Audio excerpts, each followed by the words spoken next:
Environment mapping के section में अभी तक हमने elephant reserves, national parks, biosphere reserves, tiger reserves और रामसर साइट्स को कवर कर लिया है। आज हम लोग कवर करेंगे मैंग्रोव्स इन इंडिया, जिसका मतलब है हम लोग मैंग्रोव साइट्स की मैपिंग करेंगे। अब ये तो हो गई फैक्चुअल इन्फॉर्मेशन, बट इससे ज़्यादा ज़रूरी हमारे लिए है कुछ उस मैंग्रोव ट्री की कैरेक्टरिस्टिक को जानना, और मैंग्रोव इकोसिस्टम से रिलेटेड कुछ इन्फॉर्मेशन है जो हमें जाननी है, जो हमारे एग्जाम के लिए इंपॉर्टेंट है। अब हम लोग जो स्टार्ट करेंगे वो हम लोग सबसे पहले इस ट्री वाले सेक्शन को, कैरेक्टरिस्टिक्स को पढ़ेंगे। फिर हम लोग मैंग्रोव के बारे में कुछ इन्फॉर्मेशन देखेंगे। फिर उसके बाद हमारे लास्ट में हम लोग मैपिंग कर लेंगे, जो कि जल्दी हो जाएगा। ठीक है। तो सबसे पहले अगर हम लोग इस ट्री के बारे में बात करें, जो मैंग्रोव ट्री है, तो ये किस जोन में होते हैं हमें ये जानना ज़रूरी है। ये होते हैं लिटोरल जोन में। अब लिटोरल जोन कौन सा होता है वो मैं बताता हूँ आपको। अगर ये हमारी शोर लाइन है, ठीक है, इस तरीके से कुछ जा रही है, तो हम लोग थोड़ा इस तरीके से बनाने की कोशिश करते हैं। अब ये हमारा जो है ये एज है, ठीक है। और ये पोर्शन जो है ये पूरा वाटर में सबमर्ज रहता है, लेकिन हमेशा नहीं रहता। इसको हम लोग कहेंगे, ये जो आप देख रहे हैं ऊपर, ये हमारा हाई टाइड जोन रहेगा। ठीक है, हाई टाइड जोन या हाई टाइड लेवल कह सकते हैं आप इसे। और ये वाला जो नीचे वाला पोर्शन है, इसे हम कहेंगे लो टाइड लेवल। ठीक है, या फिर जोन कह लीजिए। अब इन दोनों के बीच में आप ये एरिया देख रहे हैं। जब हाई टाइड रहता है तो पानी यहाँ तक कहीं ना कहीं रहता है, ठीक है। और जब लो टाइड लेवल रहता है तो पानी यहाँ कहीं रहता है। तो जब हाई टाइड लेवल रहता है तो ये पूरा जो पोर्शन आप देख रहे हैं, यहाँ वाला, यहाँ से यहाँ वाला पोर्शन जो है ये सबमर्ज रहता होगा पानी के नीचे। और फिर उसके बाद कुछ टाइम के लिए ये पोर्शन जो है पानी से बाहर आता है। तो वही रीजन यहाँ पे ये दिखाया जा रहा है, हाई टाइड लेवल और लो टाइड लेवल का, उस दोनों जोन के बीच में, यानी इसमें ये जो दोनों जोन थे इसके बीच में यहाँ पे कहीं आपको मैंग्रोव ट्रीज मिलते हैं। ठीक है, यहाँ पे मैंग्रोव ट्रीज मिलेंगे। तब क्योंकि ये इस जोन में रहते हैं जहाँ सॉल्ट वाटर रहता है, ओशन वाटर या सी वाटर सॉल्ट ही रहता है, इसकी वजह से इनके अंदर कुछ कैरेक्टरिस्टिक्स डेवलप हो गई, जिसकी वजह से ये इस सॉल्ट वाटर में सर्वाइव कर पाते हैं। ठीक है। अब वो कैरेक्टरिस्टिक्स क्या है? पहली कैरेक्टरिस्टिक ये है कि इनकी जो लीव्स होती हैं, लीव्स में सॉल्ट ग्लैंड्स होते हैं। अब इन सॉल्ट ग्लैंड्स का काम क्या होता है? ये सॉल्ट को एक्यूमुलेट करते हैं और सेक्रीट करते हैं। क्यों एक्यूमुलेट और सेक्रीट करते हैं? क्योंकि ये जो पानी अपने रूट्स के थ्रू इनटेक कर रहे हैं, ये सॉल्टी वाटर है। अब इसकी वजह से इनके अंदर जो है सॉल्ट का जो कंसंट्रेशन है वो हाई हो जाता है। इसकी वजह से इनकी लीव्स इस तरीके से डेवलप हुई हैं कि ये सॉल्ट सेक्रेट करती हैं। आप जाके गूगल पे इस इमेज को देखेंगे तो आपको वो दिख जाएगा। ठीक है। अब ये तो हो गई एक कैरेक्टरिस्टिक की बात। अब इसके दूसरे कैरेक्टरिस्टिक की बात करते हैं, जो कि है एक न्यूमेटोफोर्स करके। इसको ब्रीदिंग रूट्स कहा जाता है। आप इस तरीके से निकला हुआ देख सकते हैं ज़मीन से। ठीक है। अब इनके साथ खास बात क्या है, इनको ब्रीदिंग रूट्स क्यों कहा जाता है, कि जब ये हाई टाइड लेवल रहता है, ठीक है, हाई टाइड लेवल रहता है या फिर लो टाइड लेवल रहता है, तो यहाँ पे सेडिमेंट्स अच्छे खासे डिपॉजिट हो जाते हैं। ठीक है, क्योंकि यहाँ पे जहाँ पे आप कोस्टल एरियाज देख रहे हैं वहाँ पे कहीं ना कहीं रिवर्स का जो है वो माउथ रहता है। अब रिवर्स जो है आपकी सेडिमेंट्स लेकर के आती हैं। सेडिमेंट्स मतलब आपके बहुत फाइन पार्टिकल्स रहते हैं मिट्टी के, जो इनको कवर कर देते हैं। अब क्योंकि ये कवर हो जाते हैं जो रूट्स हैं, इसकी वजह से ये ऑक्सीजन की सप्लाई जो है इनकी रेस्ट्रिक्टेड रहती है, या इनको जो ऑक्सीजन की सप्लाई है वो उतनी नहीं मिल पाती। इसकी वजह से क्या होता है, एक जो डेवलपमेंट होता है इस पेड़ में, ताकि वो इस एनवायरनमेंट में सर्वाइव कर सके, वो ये न्यूमेटोफोर्स रहते हैं या ब्रीदिंग रूट्स रहते हैं। एक रूट आप इसे जानते हैं कि ये रूट्स होती हैं, ठीक है। लेकिन ये जो होते हैं, ये न्यूमेटोफोर्स जो है ब्रीदिंग रूट्स, ये अलग से इन रूट से निकलते हैं, जो कि वर्टिकली ऊपर निकलते हैं, वो जो सेडिमेंट रहेगा उसके ऊपर। अब यहाँ तक मिट्टी अगर भर गई है तो इसके ऊपर से ये ब्रीदिंग रूट्स जो हैं अलग से इनके ऊपर से निकलेंगे, ताकि ऑक्सीजन जो की सप्लाई जो है ये लोग कंप्लीट कर सके, जो जिसकी इनको रिक्वायरमेंट है रूट्स के थ्रू। और जो न्यूट्रिशन चाहिए वो भी, और जो वाटर सप्लाई है वो तो बाकी रूट से इन्हें मिल ही रहा है। ठीक है। अब आपको ये नाम याद रखना है, न्यूमेटोफोर्स, और मैनग्रोव्स में सॉल्ट ग्लैंड्स होते हैं, ये जानकारी आपको रखनी है। ठीक है। अब ये जो बड़े बड़े रूट्स इस तरीके से निकलते हैं, इन्हें कहा जाता है केबल रूट्स। अब ये जो है ये इसे सपोर्ट देते हैं, ठीक है, इस पूरे स्ट्रक्चर को, पूरे पेड़ को, इसको सपोर्ट देते हैं। और इनके साथ एक और रूट्स निकलते हैं जिसको कहा जाता है प्रॉप रूट्स। प्रॉप रूट्स भी इन्हें जो है सपोर्ट देते हैं। ये कुछ इस तरीके से निकलते हैं। अगर आप मैनग्रोव का इमेज देखेंगे तो वो इस तरीके से ट्री रूट्स जो है निकले रहते हैं। इन रूट्स को प्रॉप रूट्स कहा जाता है। ठीक है। तो 3 तरह के यहाँ पे रूट्स हैं। एक न्यूमेटोफोर्स हैं जिन्हें ब्रीदिंग रूट्स कहा जा रहा है। एक है केबल रूट्स जो कि सपोर्ट के लिए हैं, ये जो मेन रूट्स रहते हैं जो हर जगह आप देखते हैं हर पेड़ में। और प्रॉप रूट्स रहते हैं जो अलग से एक्स्ट्रा सपोर्ट के लिए यहाँ से निकलते हैं। ठीक है, तो ये तो हो गई इस मैंग्रोव ट्री के बारे में इंफॉर्मेशन। और ये रहा इसका हाई टाइड लेवल और लो टाइड लेवल जिसके बीच में ये होते हैं। ठीक है, अब हम थोड़ा सा मैंग्रोव के बारे में बात कर लेते हैं, इकोसिस्टम के बारे में और उनसे रिलेटेड और इन्फॉर्मेशन जो है। सबसे पहले इन्फॉर्मेशन जो अभी हमने बात की, सॉल्ट टॉलरेंट प्लांट स्पीशीज़ हैं और सेक्रीट करते हैं सॉल्ट लीव्स। किस लिए? बैलेंस करने के लिए सॉल्ट इंटेक, क्योंकि वो ज़्यादा ले लेते हैं तो उतने उसे बैलेंस आउट करना रहता है, तो वो उसे सेक्रीट कर देते हैं, बाहर निकाल देते हैं। न्यूमेटोफोर्स रूट्स, इन्हें एरियल रूट्स भी कहा जाता है। ब्रीदिंग रूट्स अभी हमने बात की, एक और नाम है उनका। ठीक है, और इनका जो डिस्ट्रीब्यूशन है 32 degree to 38 degree north and south latitude रहता है। ठीक है, अब अगर हमारा ये अर्थ है और ये हमारा इक्वेटर है तो 32 डिग्री और यहाँ पे 38 डिग्री के आसपास, और यहाँ पे अगर 32 डिग्री 38 डिग्री। ठीक है, तो इस जोन में कहीं आपको मैंग्रोव मिलेंगे और यहाँ पे कुछ इस जोन में आपको मैंग्रोव मिलते हैं। ठीक है, अब अगर हम बात करें और इन्फॉर्मेशन की, तो ये हाईली प्रोडक्टिव इकोसिस्टम रहते हैं क्योंकि यहाँ पे जो डाइवर्सिटी है वो बहुत ज़्यादा रिच रहती है, क्योंकि यहाँ पे ये एक इकोटोन जोन जोन कहलाता है। इकोटोन जोन इसलिए कहलाता है कि जब दो डिफरेंट इकोसिस्टम मीट करते हैं तो उसे इकोटोन जोन कहा जाता है। ठीक है, इकोटोन जोन। अब क्या होता है कि यहाँ पे अगर हम इस इमेज को फिर से देखें तो आप, जब हम लोग इस तरीके से बात कर रहे थे कि इस जोन में कहीं ना कहीं होते हैं, अब यहाँ पे इसको हम लोग क्यों इकोटोन जोन कह रहे हैं? क्योंकि यहाँ पे आपको टेरेस्ट्रियल इकोसिस्टम है और यहाँ पे आपका मरीन इकोसिस्टम है। अब इस दोनों के बीच में यहाँ पे आपको मैंग्रोव इकोसिस्टम दिख रहा है। तो इकोसिस्टम जो इकोटोन होते हैं, इकोटोन में कहा जाता है कि यहाँ पे बायोडाइवर्सिटी जो है बहुत हाई रहती है। वो किस वजह से रहती है? क्योंकि यहाँ पे आपको टेरेस्ट्रियल जो बायोडाइवर्सिटी है वो भी मिलेगी और यहाँ पे जो आपको मरीन बायोडाइवर्सिटी है वो भी मिलेगी। अब आप जानते हैं कि जो टाइगर है वो एक टेरेस्ट्रियल एनिमल है, वो लैंड पे रहता है। बट जो रॉयल बंगाल टाइगर है वो हमारे मैंग्रोव इकोसिस्टम में जो हंटिंग करता है, ठीक है, एनिमल्स के लिए, और जो भी वहाँ पे स्पीशीज़ पाई जाती हैं। ठीक है, अब मरीन इकोसिस्टम से हमारे यहाँ पे फिशेज़ हैं, डिफरेंट डिफरेंट जो ऑर्गेनिजम्स हैं वो भी यहाँ पे हमें मिलते हैं। तो इसकी वजह से क्या होता है, इस जोन में जो है बायोडाइवर्सिटी बहुत हाई हो जाती है, जिसकी वजह से हम कहते हैं यहाँ पे बहुत रिच बायोडाइवर्सिटी है। ठीक है, अब ये तो हो गई एक इन्फॉर्मेशन इसके बारे में। अब इनका कुछ बेनिफिट है, ये प्रोटेक्ट करते हैं कोस्ट को from storm and prevent coastal erosion. ठीक है, अब स्टॉर्म से कैसे ये प्रोटेक्ट करते हैं कि अगर ये स्ट्रक्चर है और इस स्ट्रक्चर में अगर जब ढेर सारे इस तरह के स्ट्रक्चर रहते हैं, जब स्टॉर्म आता है या साइक्लोनिक स्टॉर्म आता है तो क्या होता है कि वो साथ में अपने वाटर लेकर के आता है। ठीक है, वाटर लेकर के आता है और जो विंड साथ में आती है वो इन पेड़ों से टकराने के बाद, मैंग्रोव इकोसिस्टम से टकराने के बाद क्या होता है कि वो ब्रेक हो जाती हैं। वो जो उनका पूरा जो वेव रहता है वो वेव अब यहाँ पे आकर के ब्रेक हो जा रही है, तो इसके आगे ये जो वेव एज अ होल जो इम्पैक्ट करती किसी भी एरिया को, जैसे कोस्टल इरोजन हो गया, यहाँ पे सॉइल था, ये वेव यहाँ जाती, इसका जो इंटेंसिटी रहता है वो बहुत ज़्यादा हाई रहता, तो जो यहाँ पे मोमेंटम रहता उसकी वजह से यहाँ पे ये इरोजन यहाँ पे करता, इम्पैक्ट जब पड़ता, पानी का इतना सारा वेट रहता उसमें।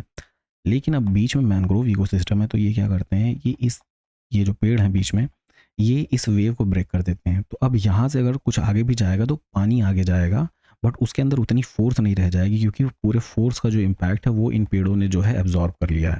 ठीक है, ठीक उसी तरीके से जब साइक्लोन्स भी आते हैं तो ये साइक्लोन्स जब यहाँ से ओशन से जब लैंड की तरफ बढ़ते हैं तो वो कहीं ना कहीं बीच में ब्रेक हो जाते हैं, डिस्टर्ब हो जाते हैं इन पेड़ों की वजह से। ठीक है, अब इन पेड़ों में क्या होता है कि ये जो प्रॉप रूट्स रहते हैं और यहाँ पे केबल रूट्स रहते हैं, ये इन पेड़ों को सपोर्ट देते हैं और ये इन्हें जो है टूटने से या गिरने से बचा लेते हैं। ठीक है, ये इस वजह से ये हमारे जो है स्टॉर्म को ब्रेक कर देते हैं, इसलिए स्टॉर्म को रोकते हैं, और हमारे जो है सेडिमेंट्स को भी ये होल्ड करके रखते हैं, क्योंकि इनके जो रूट्स हैं ये कहीं ना कहीं जो है सॉइल को पकड़ करके रखते हैं, जिसकी वजह से कोस्टल इरोजन जो है वो बचा हुआ रहता है। ठीक है, अब एक इन्फॉर्मेशन, यूनेस्को ने जो है वो 26 जुलाई को डिक्लेयर कर दिया है कि वो international day of conservation of mangrove ecosystem celebrate करता है, ऑब्जर्व करता है, ठीक है, ये आप याद रखेंगे। और इंडिया फॉरेस्ट रिपोर्ट के हिसाब से हमें ISFR के 2021 के हिसाब से कुछ इन्फॉर्मेशन वो जाननी है। ये रिपोर्ट जो है हर 2 साल पे निकाली जाती है। अभी इसको रिलीज़ करना था 2023 में, बट क्यों अभी ये रिलीज़ जो है ये पेंडिंग है, अभी तक हुआ नहीं। तो अभी हम लोग 2021 की रिपोर्ट के इन्फॉर्मेशन के हिसाब से एग्जाम में चाहते हैं। मैनग्रोव कवर जो है हमारे देश में इस रिपोर्ट के हिसाब से 2021 वाली 4992 4992 स्क्वायर किलोमीटर है, जो कि हमारा 0.15% होता है टोटल जोग्राफिकल एरिया का, ठीक है। हमारी जो पूरी कंट्री है उसका जो है थोड़ा सा परसेंटेज जो है वो ये मैनग्रोव कवर का रहता है। अब इस रिपोर्ट के हिसाब से कौन कौन से स्टेट्स जो हैं वो हाईएस्ट जहाँ पे मैनग्रोव का कंसंट्रेशन है सबसे ज़्यादा वेस्ट बंगाल में है, क्योंकि सुंदरबन से हम जानते हैं। फिर गुजरात है, फिर अंडमान एंड निकोबार आइलैंड्स हैं, फिर आंध्र प्रदेश है, फिर महाराष्ट्र है, ठीक है। तो ये सीक्वेंस आप याद रखेंगे, 1 2 3 4 5 6, ठीक है। सबसे पहले वेस्ट बंगाल है, देन गुजरात है, क्योंकि गुजरात की कोस्ट लाइन बहुत ज़्यादा है, ठीक है। और अंडमान आइलैंड्स के साथ भी यही है, कोस्ट लाइन बहुत ही ज़्यादा है। और फिर आंध्र प्रदेश में है और महाराष्ट्र में है, ठीक है, ये जानना है आपको। अब मैनग्रोव्स जो हैं वो इंडिया में उनको जो प्रोटेक्शन दिया जाता है वो इन्वायरमेंट प्रोटेक्शन एक्ट 1986 के अंडर में उनको मिलता है, ये इन्फॉर्मेशन ध्यान रखेंगे आप। फिर कुछ गवर्नमेंट इनिशिएटिव्स हैं, एक है मिस्टी जिसका नाम है mangrove initiative for shore line habitat and tangible incomes, ये एक इनिशिएटिव है गवर्नमेंट का। और एक है साइम इनिशिएटिव जिसका मतलब है सस्टेनेबल एक्वाकल्चर इन मैनग्रोव इकोसिस्टम। अगर एग्जाम में आता है मिस्टी और साइम किससे रिलेटेड है तो आपको याद रहना चाहिए कि मैनग्रोव इकोसिस्टम से रिलेटेड स्कीम्स है। अब हमारी जो फाइनल इन्फॉर्मेशन है वो है अभी लेटेस्ट एक रिपोर्ट आई है आईयूसीएन की। आईयूसीएन ने red list of for mangrove ecosystem release की है, जो कि पहली बार रिलीज़ की गई है मैनग्रोव को लेकर के। रेड लिस्ट हम जानते हैं आईयूसीएन जो रिलीज़ करता है डिफरेंट स्पीशीज़ के लिए रिलीज़ करता है, जहाँ पे वो ये बताता है कि कौन सी स्पीशीज़ का कितना रिस्क है। यही वो रेड लिस्ट है कि वो इंडेंजर्ड है, वो क्रिटिकली इंडेंजर्ड है, वो वल्नरेबल है, वो एक्सटिंक्ट है, वो नियरली एक्सटिंक्ट है, या फिर वो नियर थ्रेटेंड है। ये तो ये टोटल 9 रहती हैं। तो ये कुछ रेड लिस्ट में जो इन्फॉर्मेशन निकलती है। अब वो लिस्ट जो है रिस्क बताती कौन से स्पीशीज़ रिस्क पे हैं। ठीक उसी तरीके से ये जो रेड लिस्ट है मैनग्रोव इकोसिस्टम की, ये भी बताती है कि कितने कौन-कौन से मैनग्रोव कहाँ-कहाँ के मैनग्रोव्स जो हैं रिस्क पे हैं, ठीक है।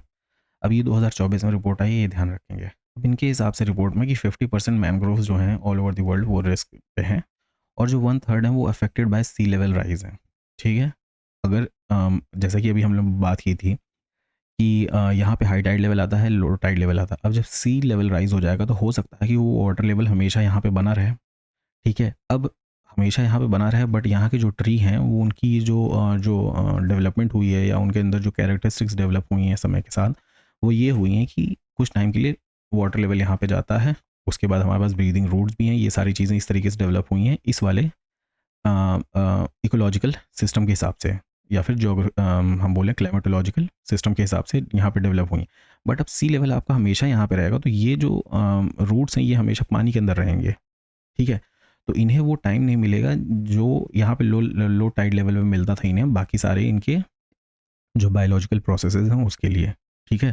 तो सी लेवल राइज जो है कहीं ना कहीं इसको थ्रेटन करता है मैंग्रोव इकोसिस्टम को। तो कितने 1/3 जो है वो affected by sea level rise हैं, ठीक है। अब हाई रिस्क जो है साउथ इंडियन मैनग्रोव्स को है, और ये जो है इन्होंने क्रिटिकली एंडेंजर्ड में रखा है। इनकी जो लिस्ट रहती है वो हमेशा ये लोग क्रिटिकली एंडेंजर्ड और एंडेंजर्ड बताते हैं, तो उन्होंने साउथ इंडियन मैनग्रोव्स को क्रिटिकली एंडेंजर्ड बताया, जहाँ पे साउथ इंडिया के मैनग्रोव्स हैं, श्रीलंका के हैं, मालदीव्स के हैं, ये 3 जो हैं यहाँ पे हैं, ठीक है। बे ऑफ बंगाल में जो मैनग्रोव्स हैं उसे उन्होंने लीस्ट कंसर्न बताया है, ठीक है, ये भी एक इनका क्राइटेरिया है।